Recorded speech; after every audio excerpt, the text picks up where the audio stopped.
Alhamdulillahi Rabbil Alamin. Wabihi nasta'inu ala umurid dunya waddin. Ashhadu an la ilaha illallah wa ashhadu anna Muhammadan abduhu wa rasuluh. Allahumma salli ala Sayyidina Muhammad wa ala alihi wa sahbihi ajma'in. Amma ba'd. Faqad qala Allah subhanahu wa ta'ala fi kitabil karim. Bismillahirrahmanirrahim. Ya ayyuhalladzina amanu dukhulu fis-silmi kaffatan wa la tattabi'u khutuwatis syaitan innahu lakum aduwwum mubin. Wahai orang-orang yang beriman, masuklah engkau ke dalam Islam secara sempurna, bukan Islam pencitraan, bukan Islam pilpres. Hati-hati jelang pilpres, banyak tiba-tiba tampil kala-kala Ustadz Dasat penampilannya. Ustadz pencitraan, hati-hati. Pilih saya, sama-sama kita orang Bugis. Ada masalahmu, telepon K24 jam aktif. Begitu terpilih, dia ganti nomor HP-nya. Ada begitu kau tahu? Ada.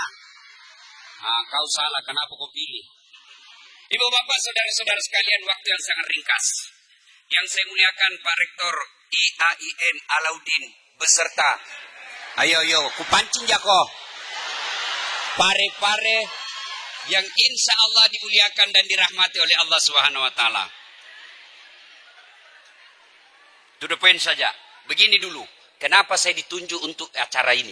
Tema saya akan membahas peluang dan tantangan komunikasi dakwah di era digital. Ini penting dulu, kenapa ujuk-ujuk Dasat Latif? Satu, saya dosen komunikasi. S1, S2, S3 saya memang komunikasi. Sampai sarjana, magister, doktor, komunikasi. Alhamdulillah, Allah izinkan saya juga sarjana agama. Saya dari Fakultas Syariah. S1, Syariah, Pengadilan Agama. S3, saya satu kelas dengan Pak Ali Rusdi. Kalau Pak Rektor telepon saya, belum tentu saya hadir. Tapi karena Ali Rusdi yang telepon saya, teman sekelasku. Ya kan? Kenapa ujuk-ujuk? Satu, Pak Rektor izin. Ini supaya motivasi buat adik-adik saya. Baru-baru saya mendapat award, penghargaan di Jakarta, sebagai ulama pemersatu bangsa. Kalau kau follow di IG ku, ada di situ. Ratusan ustadz yang diseleksi, Dasat Latif jadi pemenangnya. Adik-adik, bukan takabur. Kau lihatlah ustadz-ustadz yang kondang sekarang. Guru kita Adi Hidayat, dari mana? Libya. Guru kita Ustadz Abdul Somad, dari mana? Mesir dan Maroko. Guru kita Bahtiar Nasir, dari mana? Dari Madinah. Guru kita Khalid Basalama, dari mana? Dari Madinah. Salim Pillah, dari mana? Mesir. Dasat Latif. UIN Alauddin Makassar. Tapi alhamdulillah, dari semua tadi yang saya sebut guru-guru kita, buka channel YouTube-nya. Buka nih, bandingkan viewer saya. Alhamdulillah, terbanyak viewer saya sekarang dari semua ustaz yang kusebut. Kenapa? Karena saya tahu ilmunya, dakwah. Jangan ujuk-ujuk baru tobat 3 bulan baca kitab 2, masuk ceramah kafir. Neraka terus na cerita. Memangnya kau panitia hari kiamat? Adik-adik, bicara soal dakwah, baca itu semua definisi. Saya baca semua definisi tentang dakwah. Kesimpulanku, dakwah adalah memberitakan keindahan Islam. Dakwah. Namanya ajakan. Kamu ajak orang. Di mana dia mau datang kalau kau takut-takuti? Gimana dia mau tentram hatinya kalau kita maki-maki? Di rumah ada istri yang suka ngomel. Gitu? Masuk warung kopi, ada tagihan numpuk. Sampai di kantor dimaki-maki sama Pak Dekan. Pekerjaan tidak beres. Di jalan macet. Kita masuklah di masjid, mudah-mudahan dapat pencerahan dan ketenangan. Ternyata sampai di masjid kita juga dimaki-maki. Inilah perlunya metode dalam dakwah. Betapa pentingnya metode dalam dakwah, tata cara dalam dakwah, maka ada yang disebut fakultas dakwah. Diajarkan itu, tidak mesti tiba-tiba muncul, tidak. Beda ketika kamu ceramah di depan pemain sepak bola. Beda lagi ketika kamu di depan penjual emas. Beda ketika kita di auditorium ini dan kita di potere. Penjual ikan itu perlu metode. Perlu cara. Kamu di penjual beras, kau baca, kau jelaskan tentang pengaruh digitalisasi dalam perdagangan bebas. Bingung dia, agak tumuasang. Tidak ada metodenya, dipelajari itu. Maka ini pentingnya dakwah untuk menyiarkan Islam sebagai rahmatan lil alamin. Itulah bedanya mulutnya ulama dengan mulutnya demonstran ketika mengkritik kebijakan pemerintah. Kalau mulut ulama, mulut orang ahli agama, tentu beda dengan mulutnya anak mahasiswa yang baru belajar. Kalau mulut ulama memaki, menghina, mengkafir-kafirkan, saya biasa bilang, dari mana belajar agama ya? Nabi, manusia pilihan, akhlaknya paling mulia, Allah takdirkan beliau tidak pernah kasar mulutnya bicara. Nabi kalau marah, itu urat dahinya antara alis beliau berdua, alis dua kiri kanan, itu ada urat di alisnya ini, yang kalau beliau marah, itu membesar. Sehingga sahabat tahu, macai beliau, marah beliau. Jadi tidak perlu mulut keluar kasar. Maka ini pentingnya. Kalau kamu kuasai dakwah di zaman digitalisasi ini, kecil dunia, kecil. Mau kau dapat istri cantik, kecil. Uang panai, tidak masalah. Yang penting kau jadi konten kreator. Benar. Saya bukan mutakabur. Dari penghasilan yang kita dapat dari dunia digitalisasi, alhamdulillah, saya sudah lupakan dunia sekarang. Tidak jadi masalah saya buat dunia saya, tidak. Maka saya independen dalam dakwah. Kenapa? Terus, apa yang saya mau cari? Dunia sudah Allah kasih saya. Maka adik-adik sekalian, kuasai dakwah dengan menguasai pemanfaatan digitalisasi, maka insya Allah duniamu akan mengikutimu. Bukan kamu yang kejar dunia, tapi yang kejar. Nah, mari kita lihat. Karena ini ada, saya bikin sedikit ya. Teologisnya. Apa perintah ini dakwah? Salah satu penyakit yang paling ditakuti manusia, rugi. Tidak ada orang mau rugi di sini. Mau semua untung. Maka Allah hadirkan dan bertanya, sungguh manusia dalam kerugian. Rugi kok. Kecuali, nah itu nasihat menasehati. Ini dakwah. Kalau kamu tidak mau merugi di zaman ini, nasihat menasehati. Bagaimana cara nasihat menasehati? Perlu ilmu. Ilmunya tahun 1900 yang lalu, Gurutta metodenya dakwanya Kiai Haji Abdurrahman Ambok Dalle, beda zamannya Das Atlatif. Kalau saya jangan dipanggil saya Kiai, mabusung kak nanti. Ustaz jago sekali nih. Kiai itu pimpinan pondok dan kita orang Bugis cocoknya Andre Gurutta. Tidak usah saya disebut karena saya bukan pimpinan pondok. Doakan saya bisa pondok dan saya lagi rintis sekarang, Pak Rektor. Ada di jalan Talasak City. Itu adik-adik kalau dari DTP kan ada itu jalan tembus ke tol. Itu lagi saya bikin Masjid Hajjah Sitimang. Itu saya. Dan markas kader ulama. Jadi bukan pesantren.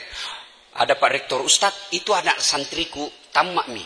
Dari fakultas dakwah tapi tidak tahu bicara. Bagaimana caranya fakultas dakwah tidak tahu bicara? Jama-jamang, sini. Saya kasih kursus, 6 bulan kau keluar lagi. Ustaz, itu ada anakku, penghafal Quran. Tapi dia tidak kuasai apa yang dia hafal. Sini, kita kasih ketemukan gurunya di sini. Dia seolah-olah seperti pelatihan, bukan pesantren. Nah, mudah-mudahan nanti ada yang daftar di sini. Sebelum saya lupa juga, saya bawa hadiah buat kalian. Siapa yang ada yatim piatu di sini? Kuliah. Yatim piatu. Siapa? Tidak ada nih ibu bapakmu. Saya kasih kau beasiswa sampai selesai.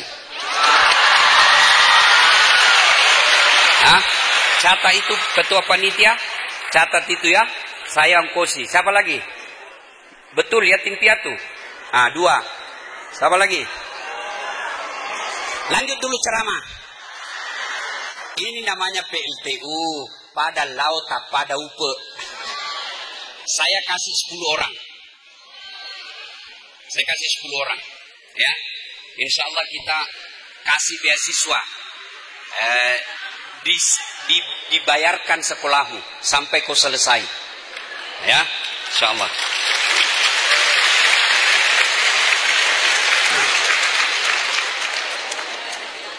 Nah.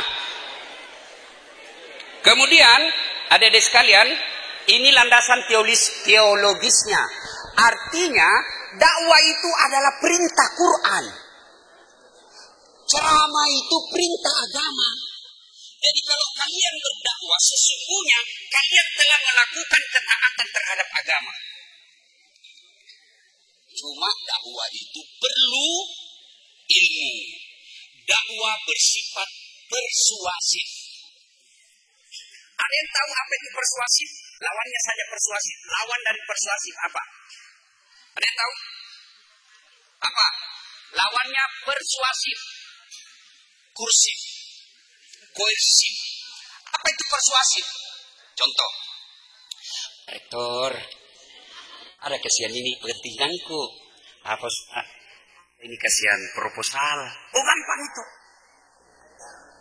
Gampang. Begitu gampang beliau eksekusi itu karena dia terpersuasi oleh saya. Dia sudah yakin. Ada juga cara kedua.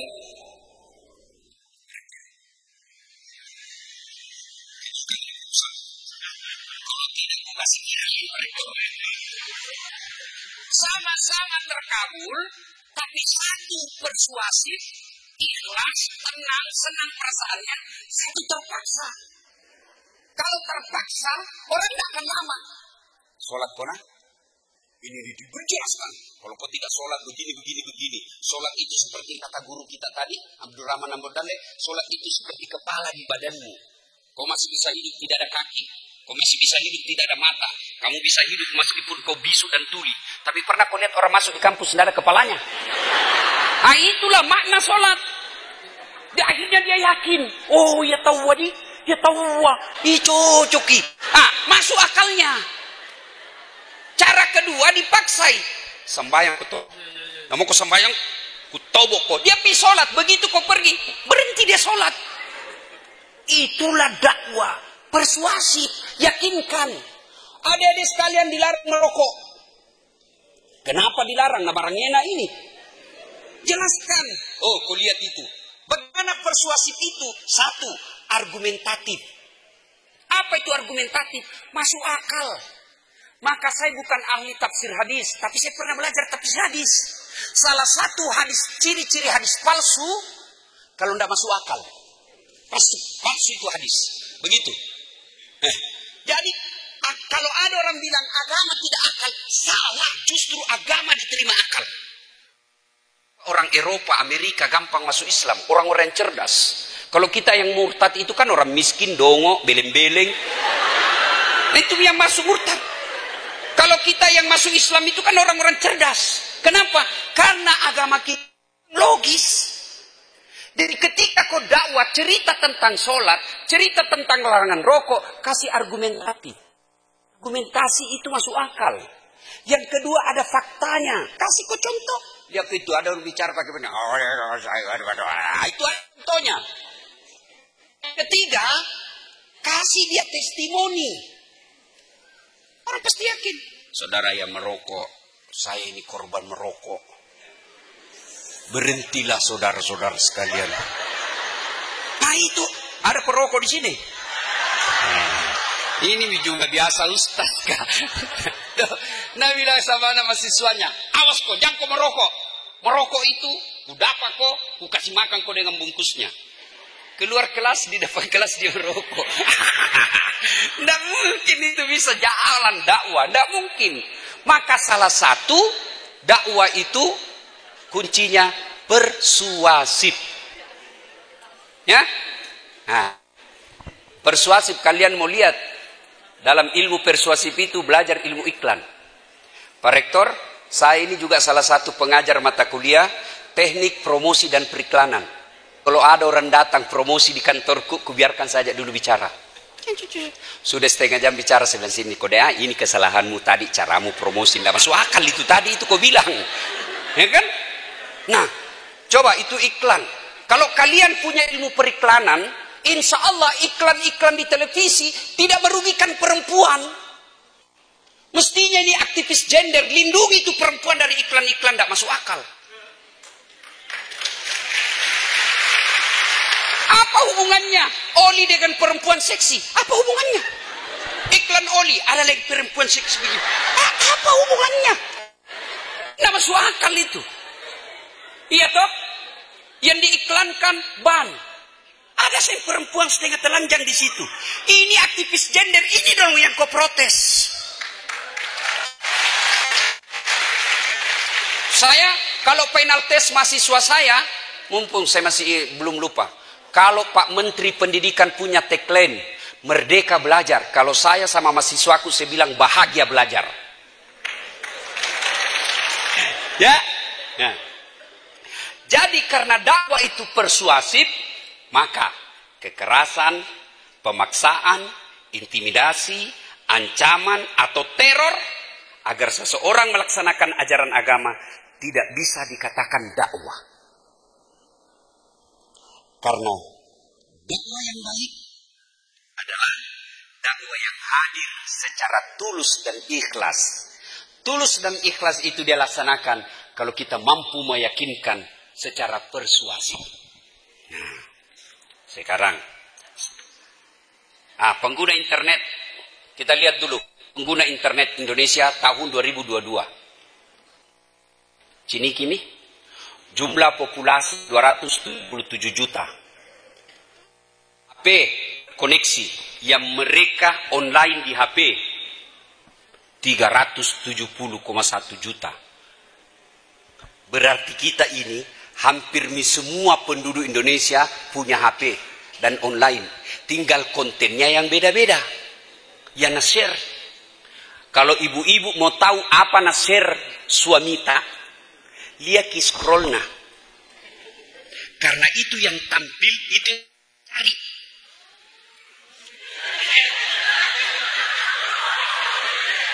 Hah? Bu, perlu kita tahu ini Bu. Bu, jadi itu konten yang lewat di layar tak. YouTube kasih berdasarkan kecenderungan yang kita selalu cari. Kalau saya di HP-ku, begitu Bapak buka itu IG-ku, pasti yang binatang-binatang. Karena saya suka cari itu. Yang harimau lawan monyet. Kan lucu itu. Harimau dikatok kepalanya, bergantungi lagi. Iya kan? Kalau ibu tiba-tiba suami kenapa nasangin cewek seksi-seksi? Itu bina cari terus suamimu. Kenapa nak cari? Karena ibu tidak seksi di rumah.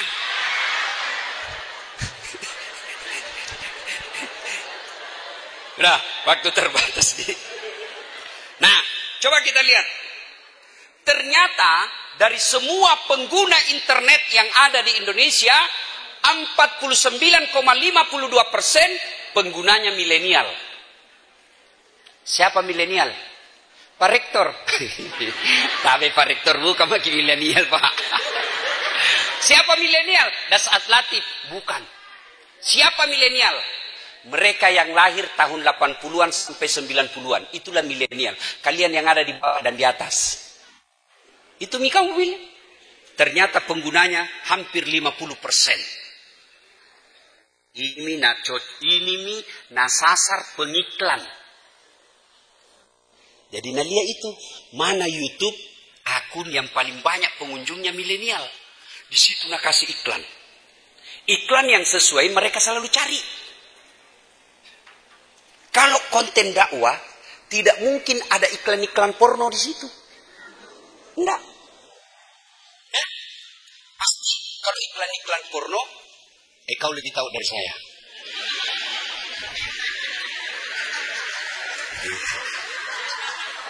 Coba lihat lagi. Penduduk Indonesia berusia 16. Ini bagian dari saya dakwah ini persuasif deh. Ada data. Bukan piti katanai. Bukan asal ngomol. Baru kau bilang, masuk itu di akalmu. Nah ini. Orang berkomunikasi menggunakan medsos namanya. Kalau dulu media massa, sekarang media sosial. Itu ada 3 tujuannya. Orang bermedsos. 1, mempengaruhi kognisi. Pengetahuan. Dari tidak tahu menjadi tahu.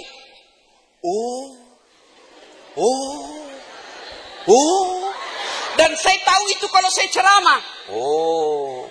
Saudara-saudara sekalian, tidak boleh kamu bayar zakat, bawa ke masjid dibikinkan pagar. Tidak boleh. Baru bilang, baru dia tahu. Pengetahuan. Yang kedua, apa? Yang dia pengaruhi itu dakwah, dia pengaruhi itu medsos, dia pengaruhi itu media massa. Yang kedua, sikap. Sikap itu ada 2. Setuju, tidak setuju. Anda setuju kan? Memang cocok, ini masuk akal, tidak setuju kan? Itu merokok 90 tahun umurnya. Nah, itu biasanya perokok tidak akan setuju dengan larangan merokok. Pasti itu. Masuk akalnya, tapi sikapnya tidak menerima.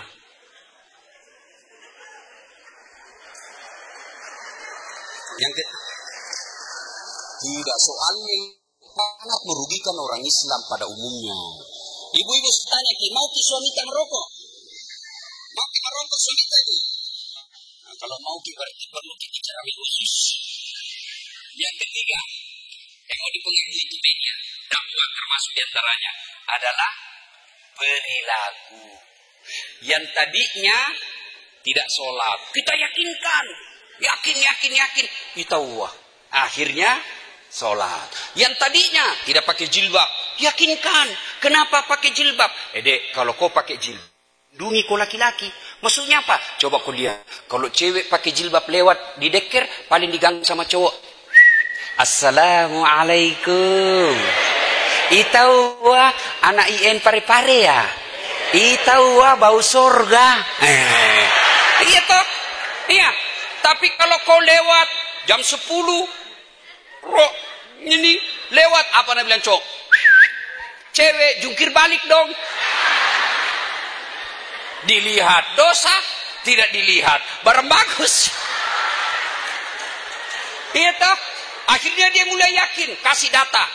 Hampir di atas 50% perempuan yang dilecehkan, perempuan yang diperkosa karena dia tidak tutup auratnya. Ini loh data-datanya.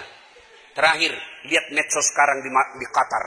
Perempuan-perempuan barat, Amerika, Afrika, datang mereka ke sana. Mereka merasa nyaman. Dihormati. Nah, tuh. Ya, apalagi? Sidami. Generasi milenial menjadi menarik untuk dibicarakan. Kenapa? Karena karakteristik kelahiran mereka yang berada pada arus revolusi teknologi informasi dan jumlahnya cukup besar. Adik-adik tahu itu revolusi? Tahu? Apa lawannya revolusi? Evolusi. Kalau evolusi jalan lambat-lambat, misalnya pensiun, dosen-dosen pensiun, jalannya kasihan. Sampai juga lama. Sampai tapi lama. Tapi kalau revolusi, cepat. Kalian yang anak-anak milenial, kalian lahir pada saat-saat revolusi teknologi industri. Digitalisasi. Mana buktinya? Mana pernah orang di kampungku di Bumi Pindrang baku telepon sama TKI di Malaysia. Kega ko kasaba. Video call. Kita ko nasangnya Milo. Itu. Nggak pernah dibayangkan dulu itu. Orang yang kerja di Saudi, pergi umroh di Saudi dulu tahun 70, pergi haji 3 bulan baru ditahu dia selesai atau tidak. Bahkan banyak yang pulang sakaratil maut. Sekarang pergi umroh, nak telepon suaminya. Entah nak dek ke Kaabah. Video call to yolon. Kita di dek. Menangislah dia. Terima kasih Nazadeng. Letuk nak tanam apa cingnya. Ita ko makasih memato maka. Mana pernah dibayangkan. Sekarang kau alami semua. Iya toh? Pak Rektor dulu. Pak Rektor waktu kuliah slide. Ditulis spidol itu plastik. Baru ditempel di mesin penorot. Kalau lama mangu halus itu plastik. Pak Rektor dapat toh? Sekarang PowerPoint. Apa? Dulu fotokopi. Sekarang copy paste.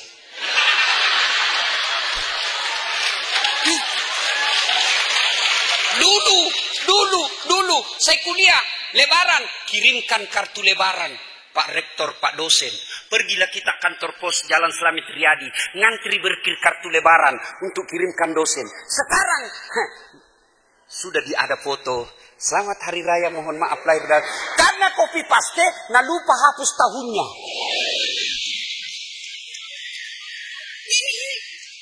Revolusi digitalisasi yang sangat cepat, makanya disebut revolusi.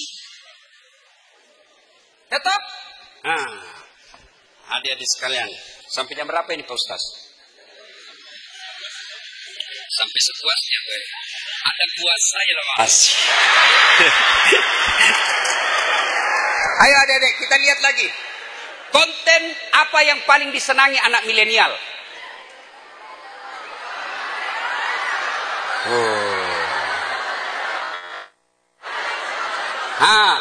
Jenis konten yang paling banyak ditonton di YouTube, bukan cuma milenial, termasuk Bapak Ibu dosen.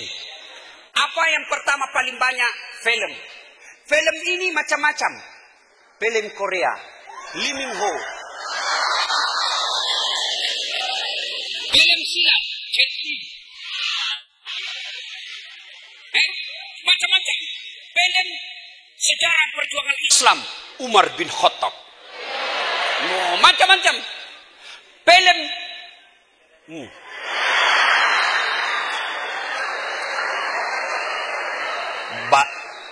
bohong kok tidak pernah ngebuka. Apa bedek gunanya kau nonton film begitu anak muda? Sudah kau nonton?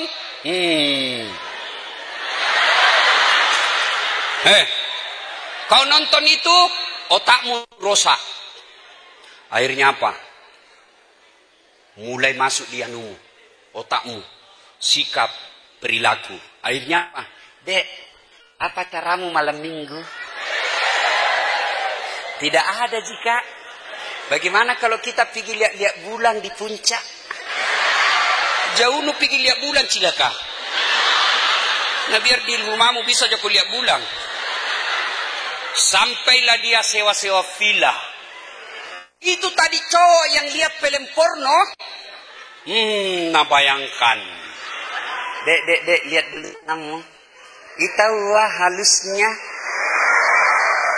Nah bilang ni cewek dongok, tentu dong. Anak mami. Dia kali mako itu. Sudah.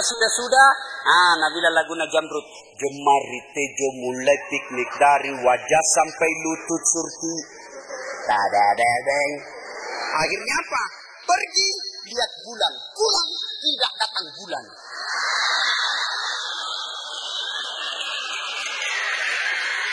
Akhirnya telepon cowoknya.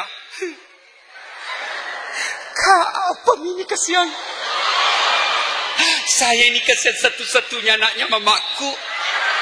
3 bulan minta muncul-muncul. Cowoknya malah na blokir. Menghilang dari kota Parepare. Cideko. Itulah pengaruh nonton film porno.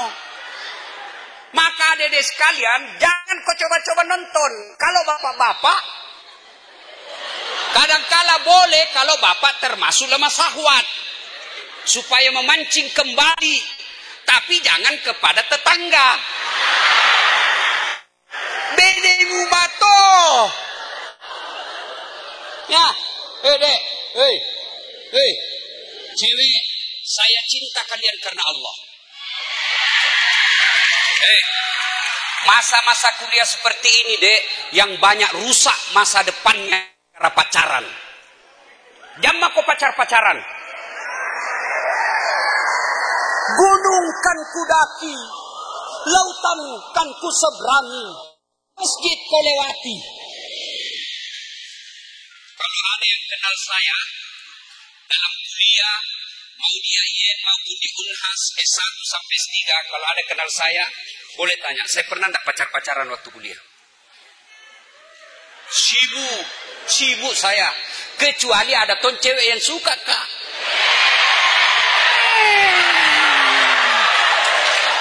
Tapi saya tidak pede karena saya orang miskin waktu itu. Beberapa hari yang lalu menelpon lagi itu dulu mantan, Kak. Nabi sombong sekali mago. Tidak, menghindari dosa. Saya harus menghargai Mama Nyece. Mama Nyece itu bidadari dari surga. Tidak ada papanya. Itu kalau ibu-ibu mau setia suamimu, jadilah istri yang soleha. Bagaimana jadi istri yang soleha? Ini sekalian mumpun saya ingat, Bu. Bagaimana menjadi istri yang soleha? Nggak harus periksa HP. Seberapa mampu ibu periksa HP? 2 HP nah. Kenapa ketahui? Saya saja Ustaz 3 HP ku.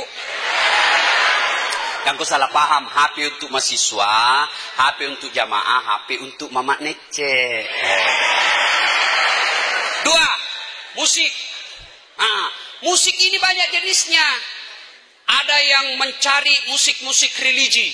Mungkin Tuhan mulai bosan melihat tingkah kita. Itu religi. Ada ton dangdut.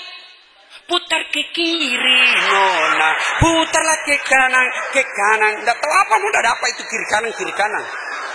Ada juga India. Nehi, kucu, kuteh. Ada tong. Sidi juta telur ratu upake maduta. Ini TKI Indonesia yang lagi diputuskan cintanya di Indonesia. Macam-macam musik. Ada juga yang mengharamkan musik. Ada.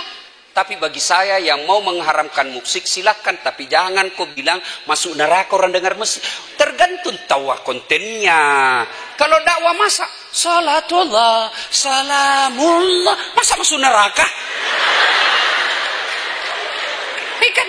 Maka dakwalah searif bijaksana, memahami perbedaan pendapat. Olahraga, sekarang paling banyak sepak bola. Apapun klubmu, saya tetap Maroko. Mau saya dibilangi sepak bola identitas, tidak ada urusan. Ya kan? Coba lihat itu kasih mama dia lihat nonton mama anaknya lambing bersikir. Bukan identitas itu bagian dari ikhtiar. Ikhtiar orang-orang beragama yakin doa. Mereka mencela-cela yang agama, tapi begitu adu penalti begini juga semua. Itu bagian daripada ajaran agama. Tendang belok kiri. Kuliner, ibu-ibu, sini paling banyak. Ada tuh bapak-bapak. Traveling, ini banyak juga penontonnya. Hai guys, saya lagi di Bulukumba guys. Ini salah satu Bulukumba ada disebut pembuat perahu pinisi. Hai guys. Ada yang baru bikin konten, dekat sekali kamera dengan hidungnya.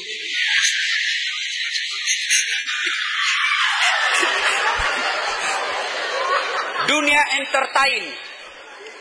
entertain, hiburan.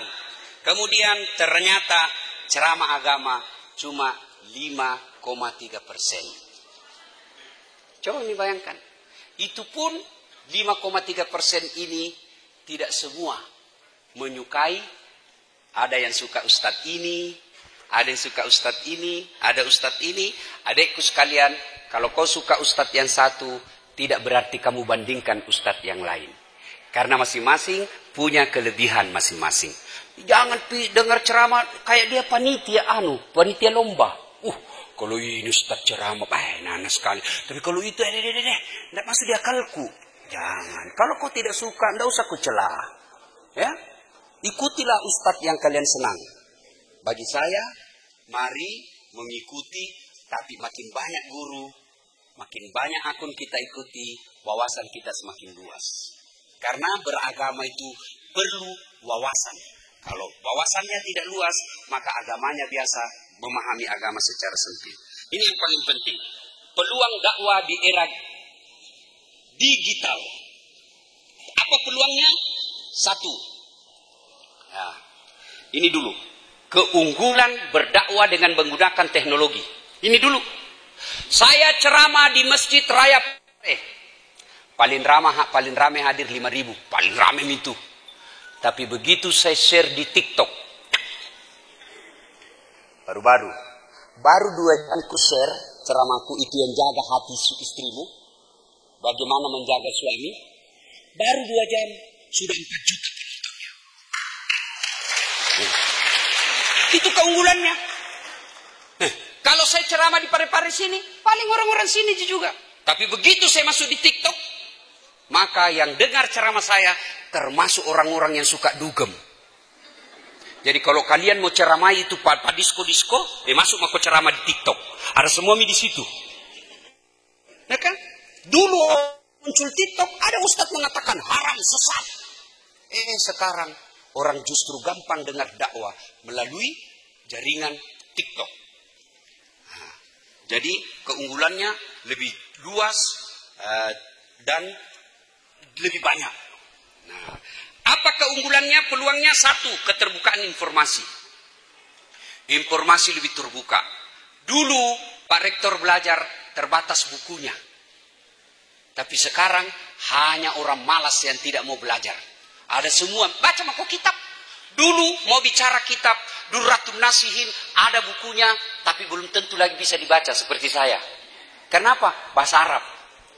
Bisa ku baca, tidak ku tahu lagi artinya. Karena saya ini bukan orang pesantren. Tapi sekarang, dengan handphone yang saya miliki 1 tera, banyak kitab di dalam. Banyak kumpulan ceramah.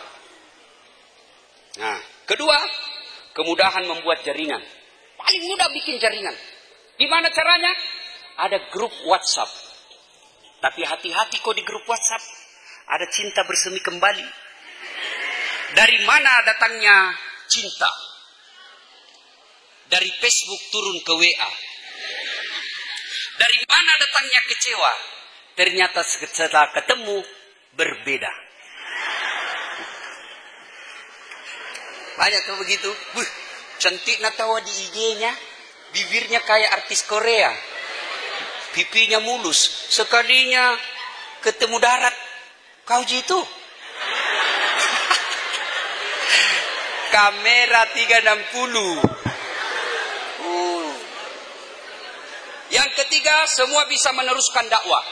Saya bukan penceramah misalnya. Tapi saya terima dakwanya guru kita UAS. Saya share, teruskan. Semua bisa menjadi meneruskan dakwah. Banyaknya platform sosial media. Ada TikTok, ada IG, ada Facebook, dan lain sebagainya. Konten di era digital adalah duit. Ada deh sekalian. Kalau kau bisa menjadi konten kreator, ada ini di Makassar. Saya punya rumah makan. Palu bahasa Sulawesi. Petarani, datang ke sana nah. Bilang kau saja namaku. Saya temannya Das Atlatif. Tapi kalau di kasir tetap komentar. Dah? Nah, sudah. Promosikan. Akun tak saja Ustaz. tambah akun. Karena kalau saya penontonku lebih banyak pencinta dakwah. Cari kok konten kreator yang dia membahas tentang kuliner. Pasti penontonnya penikmat makanan. Sudah, komentari. Dia cuma datang, hai guys, kita di Palu Basah Sulawesi, dagingnya baik apa? Berapa dibayarkan nih? Untuk IG story-nya 600.000. Bisa Miko bayarkan SPP-mu. Daripada kau cuma bilang, hai guys, lagi di kos. Dede dinginnya. Apa kode apa itu? Kesepian banget. Langsung nanya, boleh juga tuh di sliding.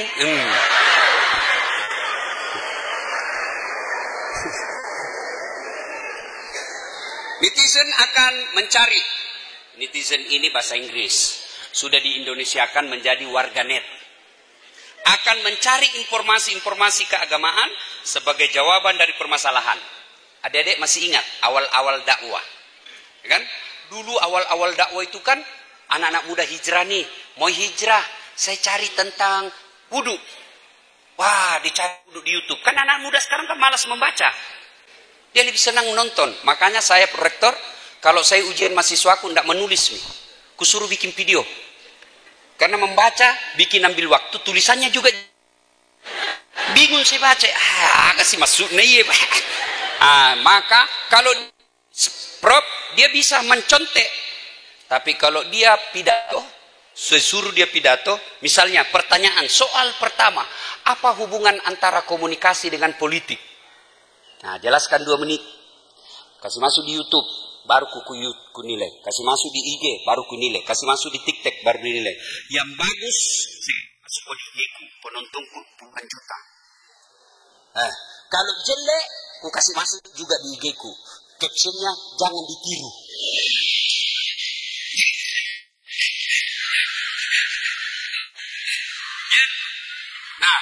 Dulu itu dakwah-dakwah media sosial dikuasai oleh teman-teman dakwah kita Salafiyah. Karena hanya mereka yang punya konten. Mana-mana lah ini Ahlus Sunnah wal Jamaah, ustadz-ustadz ini, ustadz-ustadz yang pesantren-pesantren Ahlus Sunnah. Tidak bisa dilarang, sudah zamannya sekarang. Gimana? Bikin kok juga konten. Bikin kok akun. Imbangi. Supaya apa? Anak-anak ketika cari tata cara wudhu. Oh, ada yang masuk mazhab ini, ada yang mazhab ini. Begitu caranya, bukan dengan dilarang. Alhamdulillah sekarang teman-teman kita mubalik dari pondok-pondok pesantren Ahlus Sunnah wal Jamaah mulai banyak punya akun. Sudah bidik? Tips. Oh, masih panjang rupanya. Tantangan dakwah. 1, generasi konsumtif. Anak-anak kita ini sangat konsumtif. Tidak bisa menjadi kreatif.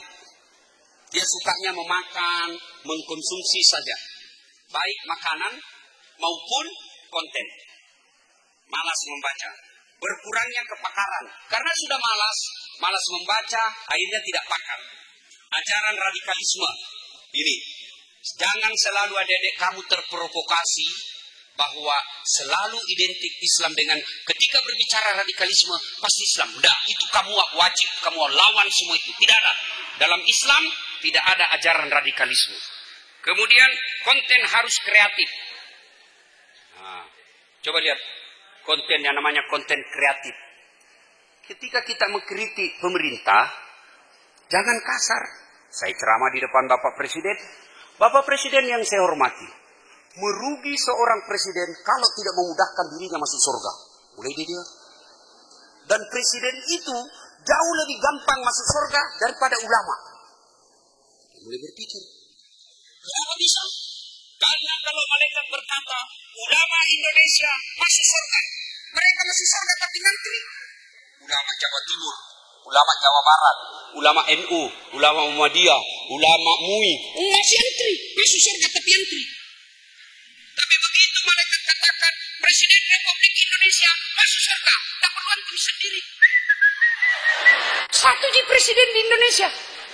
Maka keliru kalau tidak memudahkan status Bapak sebagai Presiden, gampang masuk surga. Oh, ini kan? Itu yang disebut kreatif. Sudah, Dia mau sendiri. Ini di panitia Ku kasih kau nanti baru fotokopi. Nggak laku fotokopi, mahal. Nanti PDF-nya kirim ke panitia, bagi-bagi di grup. Ya, tips dasar latif dalam dakwah digital. Nah, lihat nih judul-judul yang saya kasih. Judul-judul. Ya, judul-judul begini kan orang penasaran. Kocak, maaf Bu, saya bukan imam, saya khotib. Orang penasaran, apa maksudnya nih? Ada orang WhatsApp Kak, curhat, Ustadz saya janda, baru meninggal suamiku. Adakah doa-doa dan amalan membuat hati tenang? Saya kasih nih amalan doa-doa. Lama-lama mulai nih aneh-aneh. Kirim stiker-stiker lope. Terima kasih Ustadz. Lama-lama dia bilang, Ustadz, maukah Ustadz menjadi imam dalam hidupku? Saya bilang, mohon maaf Bu, saya bukan imam, saya penceramah. Ya? Jadi ini kan orang bertanya, apa ya Pak Eda mengikuti pengajian? Apa ya? Dia penasaran, dia buka. Tuh, mau menjadi wanita yang dirindukan surga, pasti mau semua. Bertanya bagaimana caranya ini? Mau semua ini mau, dia buka. Ada jawabannya. Bikin judul yang membuat orang penasaran. Dakwah saat ini juga membutuhkan materi yang simple, efektif, tidak bertele-tele, sederhana, dan tidak berkesan menggurui. Ini yang susah, menggurui. Maka adik-adik boleh lihat ceramah-ceramah saya. Untuk menghindari kesan menggurui, saya selalu berkisah. Berkisah. Kisah yang ada dalam Quran, asbabul wurud. Kita kisah, jadi orang tidak merasa tersinggung. Kenapa? Saya bercerita. Dan hebatnya itu cerita, orang penasaran mau tahu endingnya. Kenapa itu misalnya tukang bubur naik haji sampai bertahun-tahun nonton. Mamaku pernah saya telepon, Mak, agak tuh menonton anak, agak nonton tukang bubur naik haji. Magai melok kana samita yo Haji Muhyiddin. Maga matene yo Haji Muhyiddin. Ini dia hanya penasaran. Jadi orang kalau berkisah, orang akan penasaran bagaimana endingnya ini.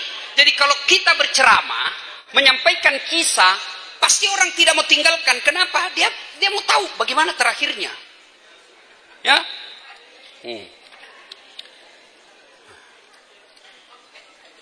Nah ini daripada istri kedua yang nikmati masta. Apa maksudnya? Saya ceramah begini Bu. Ibu-ibu sedekahlah. Ini yang banyak semua cincinnya di depan saya. Kalau ibu-ibu mati siapa yang pakai cincin emas berlianmu? Ada yang bilang, anak. Bukan anakmu, istri kedua. Kenapa bisa? Pasti suamimu kawin lagi. Nah dengar mama necek di rumah. Ini ceramahku di YouTube kan selalu tongin nonton. Dia bilang, Ustaz, jadi kalau saya duluan nanti meninggal, Ustaz mau kawin lagi. Saya bilang, sini kok sayang, ku perlu. Istriku. Saya itu istriku kalau mau ke ceramah. Naik di mobil. Mau naik mobil. Nah cium dulu tanganku. Pak Rektor, 5 kali kena cium. Saya biasa sampai malu sama tetanggaku. Cepat-cepat dia lihat ke semua orang. Aduh. Tahu jangan. Bapak-bapak diciumnya kalau pikir ngajar. Paling Nabila cerita. Ku lepas di kau pahlawan. Saya bilang sama istri saya, sayangku, dengar baik-baik ya. Jangankan kita meninggal, masih hidup kita saja, saya selalu berpikir kawin lagi. Apalagi kalau mati maki.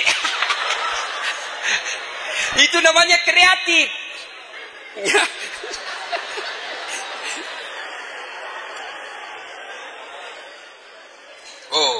Ini ceramah saya yang paling banyak penontonnya. Kalau saya tidak salah sudah lebih 20 juta. Kapolri, gaspol. Saya bilang, gimana? Gas atau rem-rem? Berteriak semua, gaspol. Aku gas. Habis. Barang tidak enak dengar. Siapa suruh kau bilang tadi gaspol? Kalau mau lanjutkan nonton ini, gaspol ada khusus acara saya di Metro TV. Judulnya Gaspol, tiap malam Ahad jam 9. Saya tadi bilang sama Pak Rektor, 2023 konsep ceramah saya di Gaspol itu ada di studio, ada yang ghost to campus. Saya akan datang di kampus ini, kita bikin acara di sini. supaya nonton ki seluruh Indonesia di IAIN Parepare. Nah, kalau mau ditayang, telepon nih sama sepupumu. Tunggu mak, tunggu kak, ada kak muncul itu di metro nah. Ya. Nah. Arus informasi yang cepat sehingga melahirkan perubahan yang instan dapat ditemukan pula dalam bahasa. Jadi biasa di bahasanya anak milenial kita tidak ngerti. Ustaz, assalamualaikum. Assalamualaikum. Nah, kata-kata itu seperti kui, yo, anfaida, tidak ada guna. Sens, santai saja, receh, murahan, bucin, itu semua pasti. Budak cinta. Nah, ini semua itu harus kita tahu kamus-kamusnya mereka ketika berhadapan sama anak milenial. Tapi jangan bicara begini di depannya para pensiunan. Tidak mengerti. Nah, terima kasih. Alhamdulillah.